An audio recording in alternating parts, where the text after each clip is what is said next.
Et nous revoilà de retour pour entamer la première partie de notre émission pour ce soir avec son Excellence, Monsieur l'Ambassadeur Abdelhamid Bouzeher, représentant permanent de l'Union africaine auprès de la Ligue arabe. Bonsoir Monsieur l'Ambassadeur. Bonsoir Madame.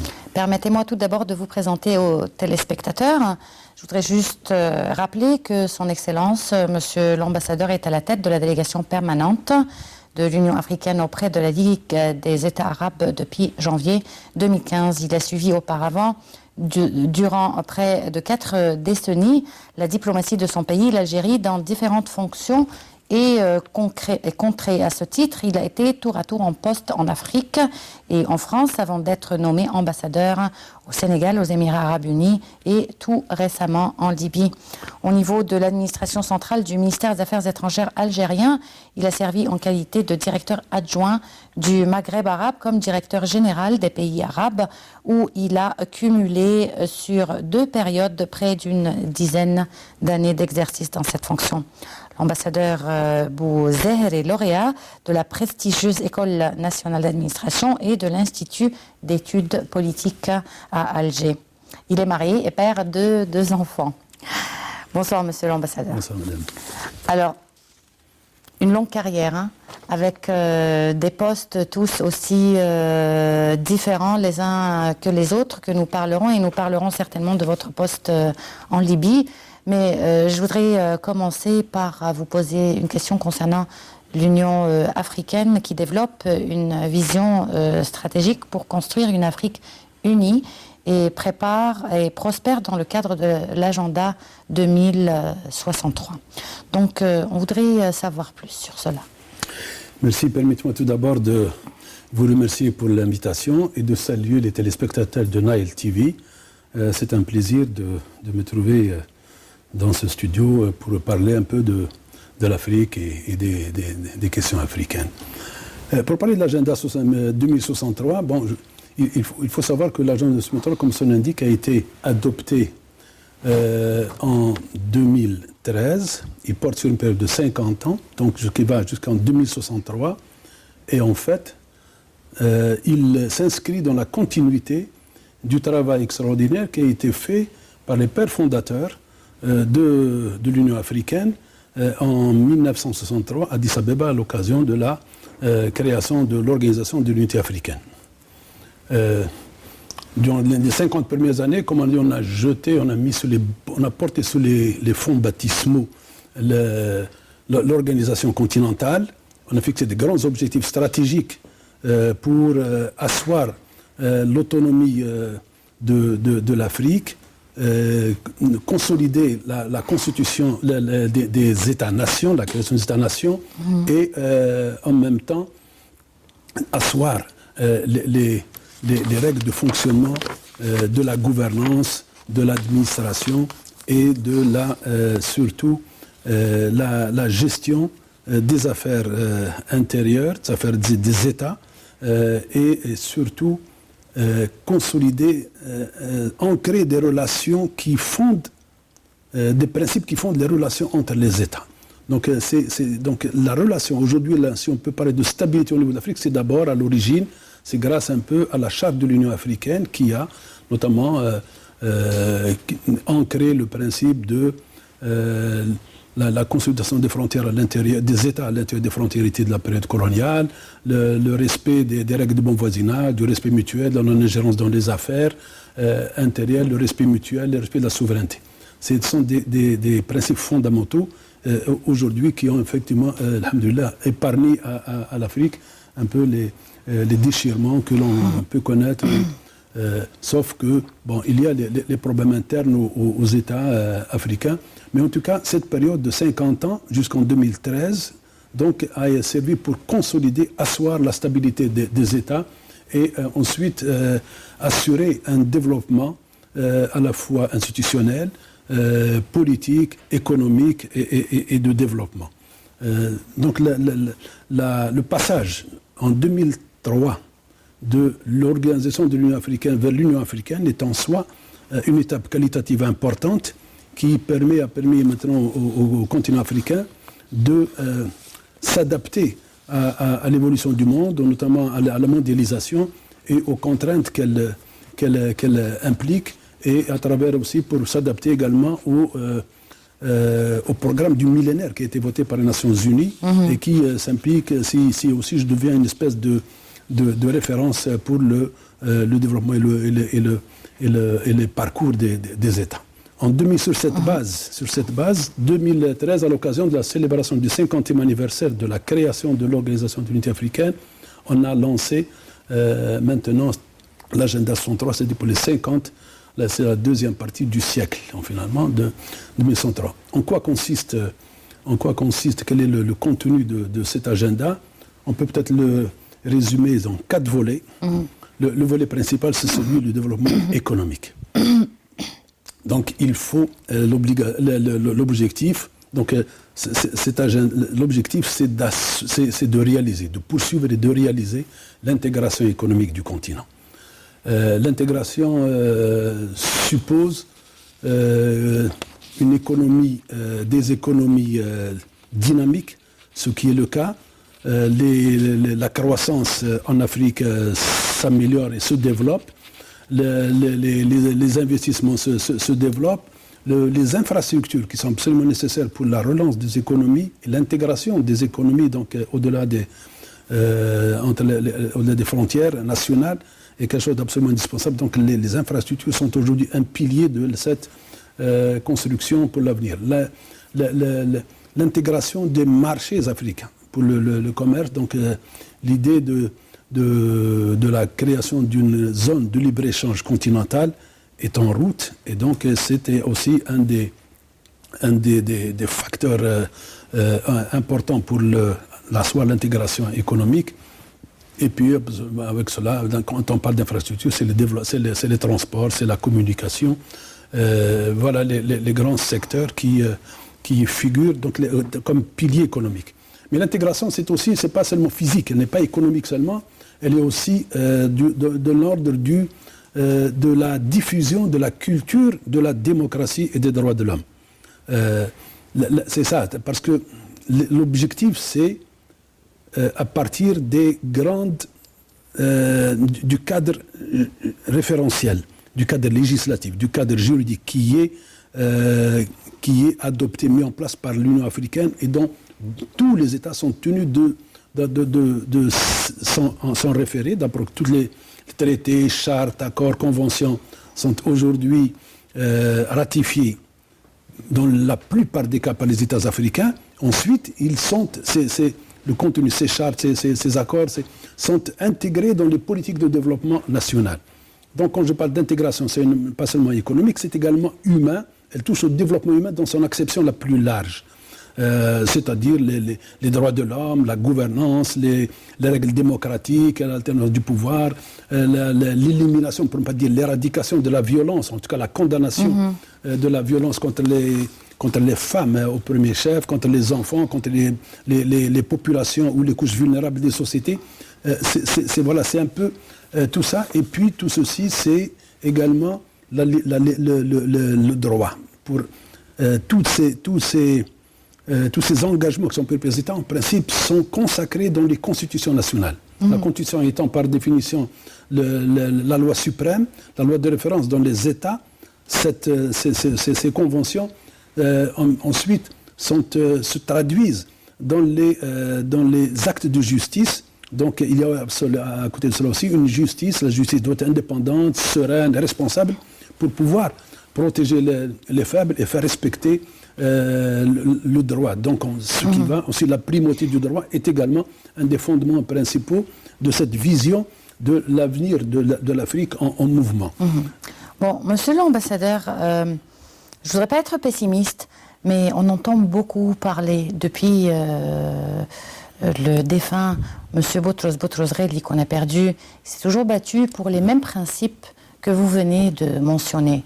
Tout le temps, durant les conférences et durant les réunions ministérielles, etc., nous entendons beaucoup de plans, nous entendons beaucoup de promesses et beaucoup d'enthousiasme pour l'avenir.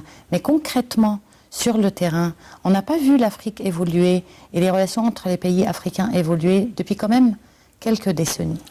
Madame, je peux comprendre ce que vous venez de dire et le sentiment général qui peut prévaloir ici ou là, en dehors des cercles d'initiés, c'est vrai. Donc ceci pose peut-être de prime abord un problème de communication. Peut-être que l'Afrique communique mal pour mettre en valeur ces réalisations, ces problèmes. Je voulais en parler, donc j'ai pris, on peut en parler. Mais l'immensité de la tâche, c'est pour ça que je crois que le retour vers un aperçu historique d'où l'Afrique est partie. Elle est partie il y a une cinquantaine d'années. L'OU a été créée avec 33 États, donc la moitié à peu près des États africains étaient encore sous occupation étrangère ou victimes d'apartheid, etc. Donc, mais le retard est immense. On a pris un retard immense par rapport aux pays développés. Mais l'effort qui a été fait depuis est gigantesque et considérable. Je peux peut-être, avec des éléments d'appréciation, mais précis, peut-être répondre à chacune de ces assertions, pour ne pas dire affirmations. C'est vrai, l'Afrique a beaucoup évolué. L'intégration est en marche. La consolidation des États à l'intérieur de leurs frontières est une réalité. La stabilité existe.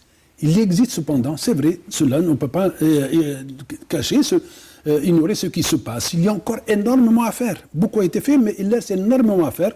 D'où maintenant cette projection sur l'avenir de 50 ans. On parle de 50 ans, on n'a pas parlé d'une décennie, on parle de 50 ans. 50 ans, c'est un peu une espèce de période, me semble-t-il, tout à fait correcte, très correcte, pour effectivement arriver à cette Afrique unie, solidaire, pacifique et prospère, que postule l'agenda 2063.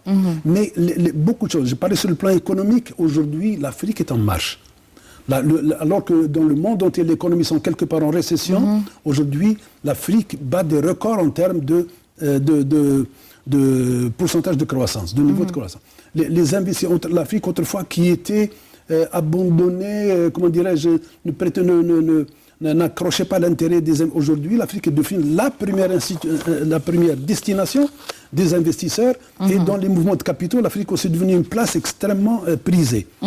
C'est pas moi qui le dis. Aujourd'hui, des taux, alors que la Chine, ses taux de croissance baissent, en Afrique, elles montent. Même les pays les plus reculés maintenant font des taux de croissance qui dépassent 33%. Je ne parle pas de ceux qui font 7 et 8, etc.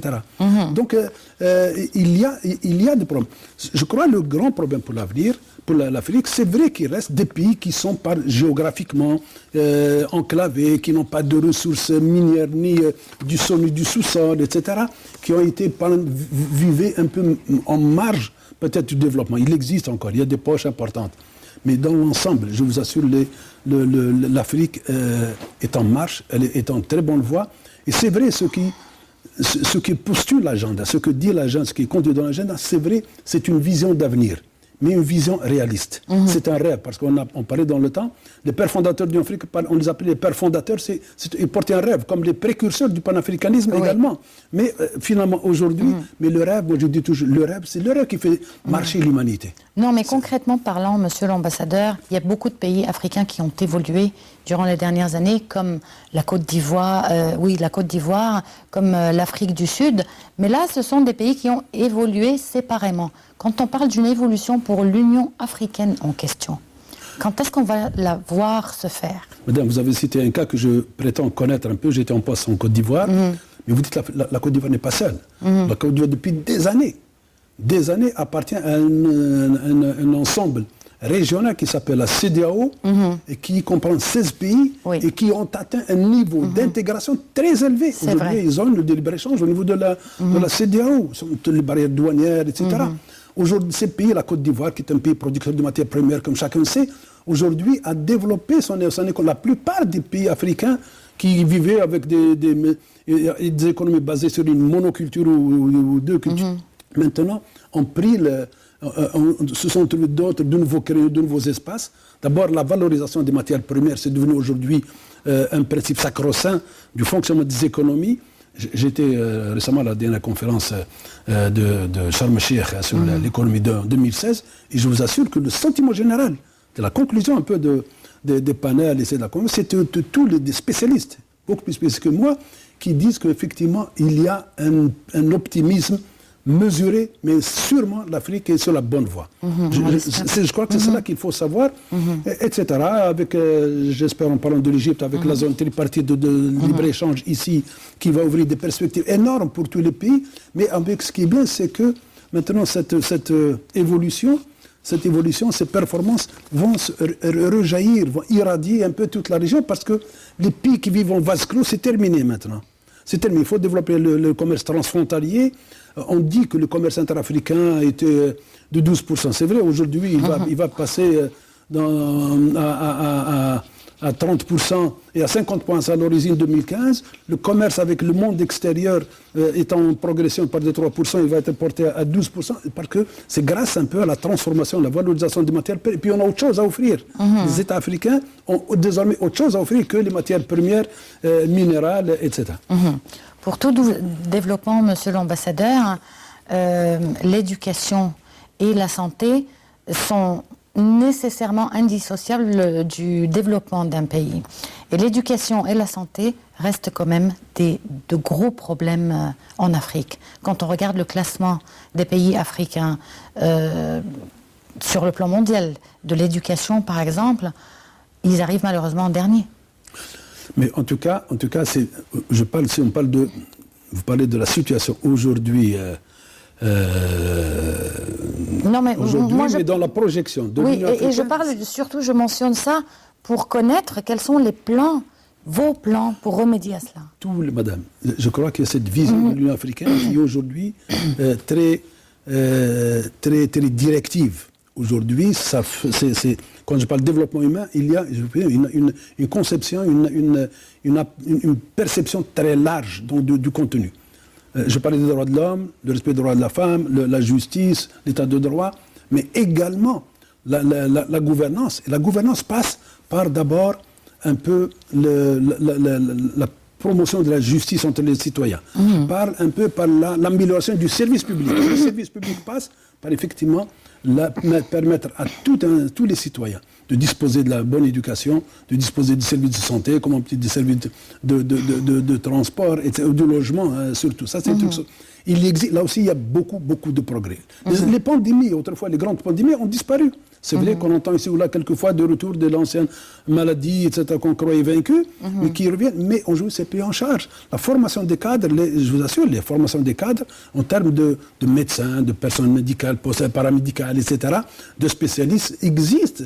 Il y a des infrastructures un peu partout. On trouve sur les intubations, les centres de sang, de recherche, etc. On peut paraître, selon les pays, effectivement, des problèmes de différenciation en termes d'infrastructures hospitalières. Là, c'est possible, tous les pays ne sont pas au même niveau, je crois que c'est le moins qu'on puisse dire. Mais là aussi, il y a des progrès. Et puis cette diffusion de la culture qui va même dans les contrées lointaines à l'intérieur des pays, je crois, mais c'est réellement pris en charge.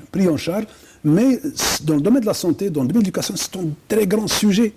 Si on peut au moins garantir aux enfants une école primaire, c'est-à-dire au moins comme dans certains pays, je parle de mon pays, ce qu'ils appellent l'enseignement fondamental, jusqu'à l'âge de 16 ans, mettre les enfants à l'école. Oui. Ça, c'est l'obligation de mes enfants. Et aujourd'hui, ce sujet est extrêmement sensible quand on voit un peu la mobilisation des gens, l'enrôlement forcé des jeunes dans des guerres civiles, parce que souvent, c'est des marginaux de l'école, ils n'ont jamais été à l'école, etc. Donc, sur l'analphabétisme et la responsabilité des parents, enfin, tout est lié, mais ce problème est crucial. Ce que vous soulignez est tout à fait crucial, mais croyez-le encore, c'est une préoccupation, mais qui est prise en charge. Bon, monsieur l'ambassadeur, on voudrait parler maintenant de votre rôle en tant que représentant permanent de l'Union africaine auprès de la Ligue arabe. Votre rôle, il consiste à faire quoi exactement? À faire le lien entre la Ligue arabe et l'Union africaine ou Madame, l'existence d'une délégation de l'Union africaine ici, auprès de la Ligue arabe, c'est précisément depuis 1977, faut-il le rappeler, qui coïncide avec le lancement du partenariat stratégique, comme on l'appelait, et on l'appelle toujours, entre l'Union africaine et la Ligue des États arabes. Tout ceci, ça a été créé en 1967 dans un contexte régional, international, tout à fait favorable, mais c'est surtout pour affirmer, asseoir, consolider tous les fondements des liens historiques, ancestraux, traditionnels, spirituels, religieux, culturels, économiques, etc. On sait déjà. Et puis que la proximité géographique, même la contiguïté des fois géographique, etc., fait de cela une nécessité je dirais presque naturel. Naturel. Et surtout l'approchement, le lien religieux et culturel important. Il faut peut-être souligner, je voudrais bien souligner ce point. Vous savez que le prophète Sina Mohammed, sallallahu alayhi wa sallam, alors qu'il était combattu par les gens de Quraysh et que la Mecque lui était interdite, depuis Médine, Medina, Munawwara, a envoyé des émissaires auprès du gouverneur, de l'empereur de l'Abyssinie, l'Éthiopie d'aujourd'hui, pour trouver refuge. Et son message a été accepté et il atteint tout son objectif. Alors, ça, je crois que c'est pour souligner un peu la relation avec l'Afrique qui est très, très, très ancienne et qui a été dès le départ basée sur une espèce de coexistence entre les religions.